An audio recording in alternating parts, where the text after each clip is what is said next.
anywhere around the Midwest is, I think Wood. Wood uses some Beast Sword Fighter, right? He did. I commentated Outfoxed. Yeah, Anonymous Wood Moniker uses... Wood does? Wood. Okay. Yeah. I have not gotten to see his gameplay. I've commentated a good amount of Anonymous Monikers Beast Sword Fighter. Gotcha. I don't think Wood, like, mains him necessarily. Ooh, the classic Bayonetta deep up B gimp off stage on the other side. But we're getting into this set.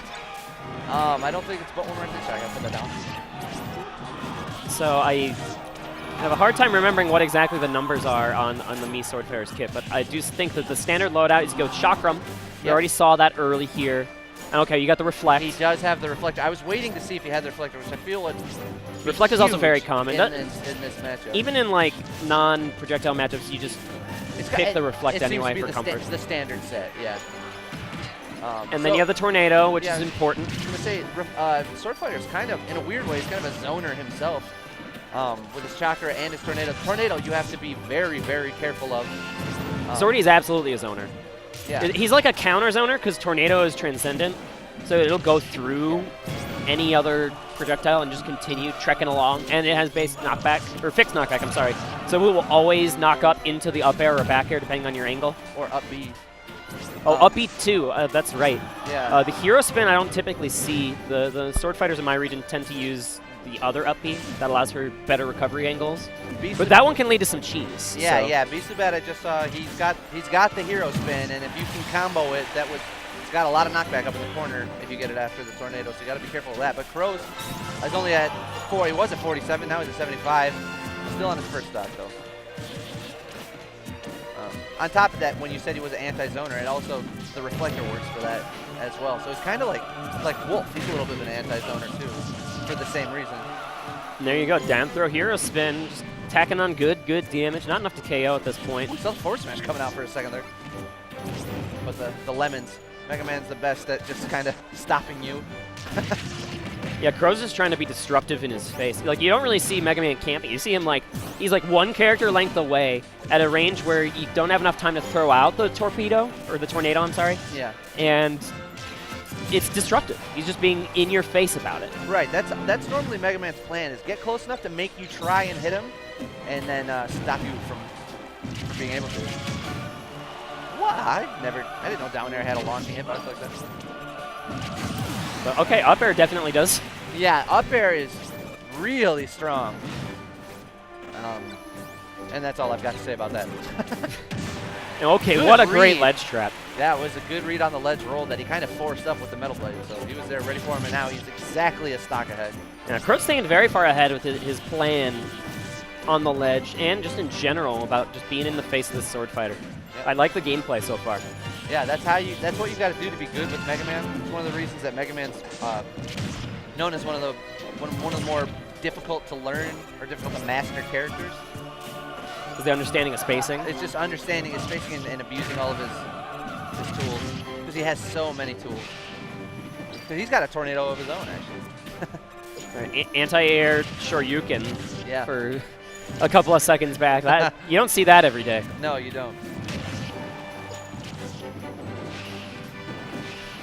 BeastlyBad trying to make this a one-stock game, and he's playing a good stock. But Ooh, Metal baby. Blade run up Shoryu. That's something you didn't used to see, but now that you can do tilts out of a run, then that's just a brutal confirm.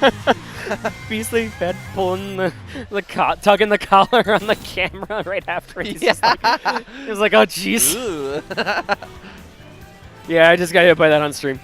Whoops. That's funny. Neat. Metal Blade used to confirm into up tilt, but only if you're aerial and you throw the Metal Blade down. Like at your landing angle, you're coming down from above and you throw the Metal Blade down where you're about to land, and it would hit them, and then right as you land, you do it. But now you can just stand on the ground and toss at him, and if it hits, run up and do it. That was wacky. Very good awareness from Crowz. He's having fun with the camera. Yeah, I love to see people make it fun. Yeah. This is the national to do that at. Sometimes you get hit by stuff, and you just gotta be like, yup, I got hit by stuff. Yeah. Here we are. You saw it. I saw it. All right, now using as much space on town as you can here is BeastlyBad to just retreat with that forward air. which is the right idea, I think. It's sort of like a counter to the aggressive posturing that Crowz has been taking. Just take a step back. You have a disjoint. That will it'll interact well with things like lemons if you can get the hitbacks out in time. Yeah. Yeah, that's very true.